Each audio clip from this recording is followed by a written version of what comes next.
feel about the verdict?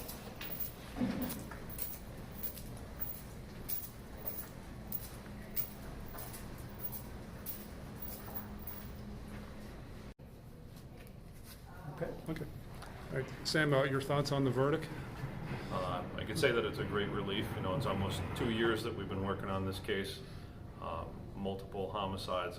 Quan Cade, you know, his injuries are almost indescribable in words. So I know it was a relief for the family to finally see justice. It was a relief for all of us to get the verdict. Our thanks, of course, to the jury who saw through the defense and saw this case for what it was. Relatively quick verdict after about 2 hours for a murder case. What do you think? What do you attribute that to? I think that's the fastest verdict I've ever had in a murder case. I attribute that to the mountain of evidence that the Wilkes-Barre City detectives and the Luzerne County detectives uncovered, and also the presentation by the prosecution team, First Assistant Tony Ross and ADA Gary Scott, who did a tremendous job prosecuting this case with me. I just think the case went in exactly as planned, and the jury thankfully saw that we met our burden of proof, and I think they saw it very quickly. Okay, Sam, what I need first degree murder conviction. Is he facing automatic life in prison? Correct. He's always facing life without parole for both the deaths of Damian Thomas and Maurice Chapman.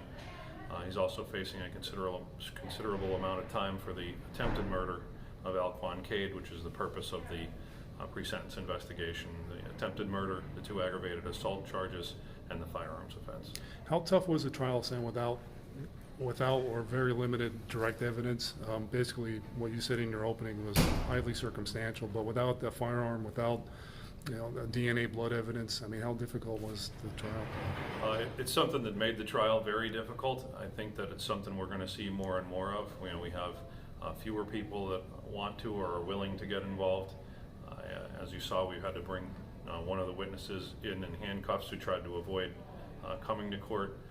But the advance in technology with the surveillance cameras and Facebook, social media, the things that we have to trace nowadays, I think we're going to have to get used to it. It's a different type of trial. The defense made an issue about in addition to the lack of physical evidence, lack of motive in the case. It never really kind of came up during the trial. Do you guys have any idea what the motive was for this?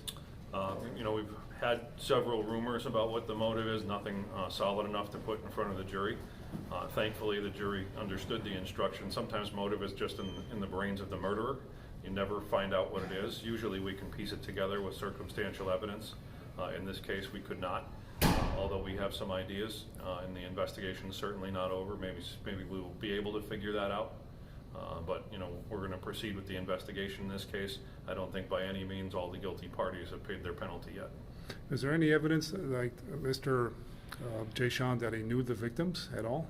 Any one of the victims? We do believe that he knew at least one of the victims, Damian Thomas, who was the target.